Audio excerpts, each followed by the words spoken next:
144 to 123. It's actually 267 combined points between the two of us. I think it was probably the most amount of combined points this year so far. Nowhere near, though, the record that actually you and Brandon set, Bub, back in D7 when you both scored 346 points. We were 79 points short of that. That's quite the record. Yeah, I scored 201 points in that game. I remember that. That was 40 points from Roethlisberger, 40 from Jennings. I got 40 from someone else. Yeah. I was just every time I looked down and there was another touchdown by one of my guys. It was fun to watch. I'm looking down right now and I'm seeing an erection, Bub. Yeah, hell yeah. Oh. Hey, then the next game was the Rockdalian Senators out of nowhere against Handy Quacks, and Senators puts up 150. I don't get it. What happened? I don't know. I don't know.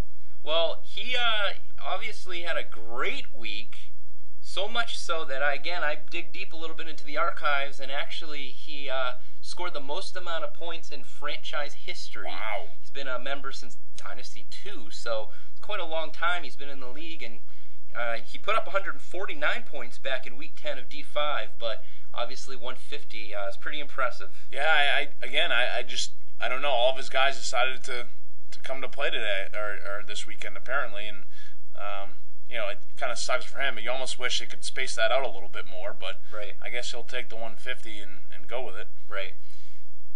And then the Pig Newtons, they defeated Yellow Peril in a pretty handedly. He beat them pretty handedly. I have some problems sometimes with my English, if you haven't noticed. Yeah, it's okay. You'll get it. But you're there. You're there to assist me, Bubba. Hey, Rarudo? What? Those are Z's. Hey, so what's going on with Yellow Peril, Bub? I mean, 2 weeks he has led the league in points, and then 2 weeks he has scored the least amount of points. It's really either hit or miss with his jeez. I have a tough time ranking this team because first week he was up, and then he sucks. So I'm like, that was probably 1 week wonder. And then he does it again.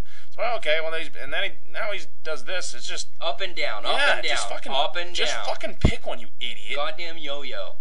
And then the next game was Boston Loggers against Hong Kong Cavaliers. Congratulations to Coach Ben Green getting his first victory in the Dynasty.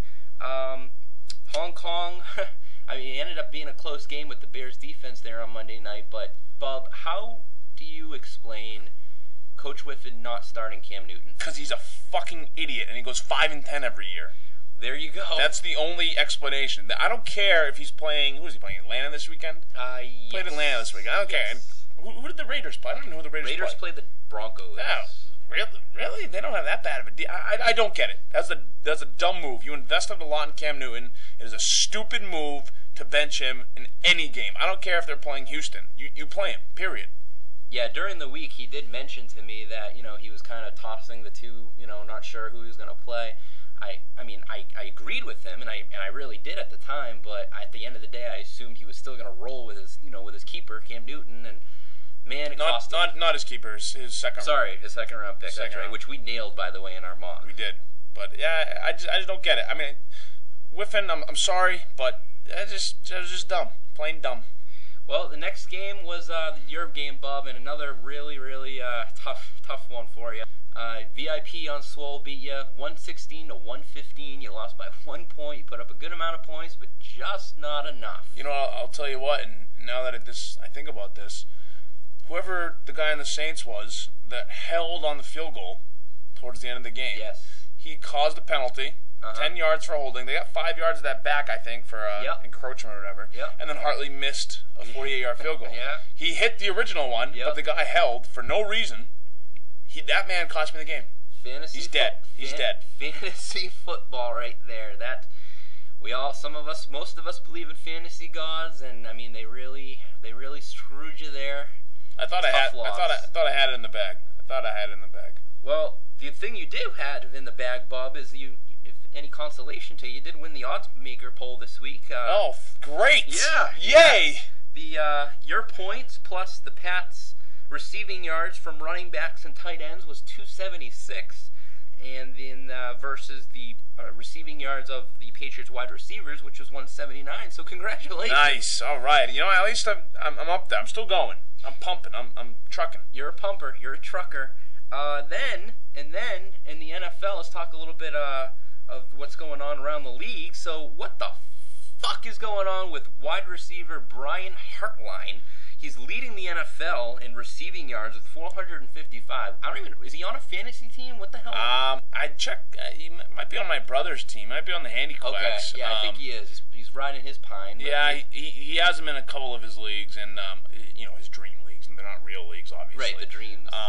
But I don't know. And they were playing Arizona this week, who presumably, yes, has a good defense, and Patrick Peterson, and just all over him. I don't know. Brian Hartline. He's white, right? He's very much white, and I say we, but really my brother nicknamed Brian the Hitman Hartline. I kind of like that. Maybe I will like Brian Hartline eventually. Right now, he's a white receiver who's leading the league in receiving yards, and he's not Wes Welker. So yep, it's strange. And then, Bub, lastly, I gotta mention it. The law firm, Ben Jarvis Green Ellis. What is going on? So let me just break this down. Fact. This is a fact. Fact, not opinion. Fact, not opinion. Here we go. In about 576 or something? Yeah, carries. In the NFL, he doesn't ever fumble. Then, when we have good old Cliff Barth, his high school athletic director, history coach, whatnot, on the show to talk about the fact that he's never fumbled, that following week he fumbles, and then the week after that he fumbles again. I said it last week. I'll say it again. It's us, the Dynasty. We jinxed him. We did it. We're jinxers. Yay! Stop everything. Seek shelter. Run for the hills. We have ourselves breaking news from the world of the Dynasty.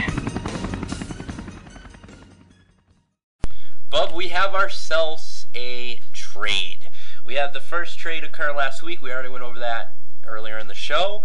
And we now have a second trade which has been agreed upon by the two coaches and approved by the DTC, otherwise known as the Dynasty Trading Committee. Bam.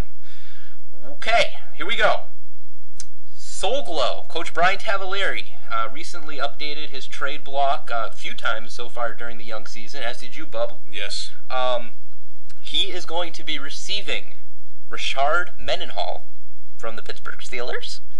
From the Handiquacks. Well, yeah. Well, his real team in real life that he's on, Bob, right, is the Steelers okay. From Pittsburgh, Pennsylvania. I got confused. Right. But no, hey, that happens. And Handiquacks coach Zach Palucha, who is trading away Mendenhall, is receiving Sean Green. You think I'm done? I'm not done. He's also receiving a 2013 fifth-round draft pick. Now, Bub. Wow. Yeah, Bub. You probably not a lot of people know about this, if any, but Coach Brian and I a year or two ago kind of mutually agreed that him and I won't really talk about each other's teams or coaching methods at all. I didn't really agree to it, but I just kind of played nice in the sand, and I'm going to respect that agreement we made, so therefore I'm not going to provide any of an opinion to this. So, Bob, what do you think? Well, first glance, I don't like it on Brian's end. I think a fifth-round pick is a little much for someone who hasn't played at all this season, is coming off major, knee surgery, knee injury. So it's in that case, it's a little strange, I guess. I know Sean Green sucks. I had him last year. I have him in another league. He's terrible. Mm-hmm. So I would almost want to give him away. So it basically boils down to Mendenhall for a fifth-round pick. And like I said, I think that's a little steep. If Mendenhall comes back and is great again, then it's going to look like a great trade. Yeah. I think right now, as it stands, I think Zach at the better end of the deal. And you never know. Like you said, I mean, maybe Coach Brian has some connections with the Steelers, knows some things that maybe some of us don't know. But I mean, Mendenhall had a pretty weak season last year. The offensive line isn't too solid there in Pittsburgh. They're definitely more of a throwing team. But I mean, Mendenhall has been good a few years ago, and he's still relatively young. as you said, he's coming off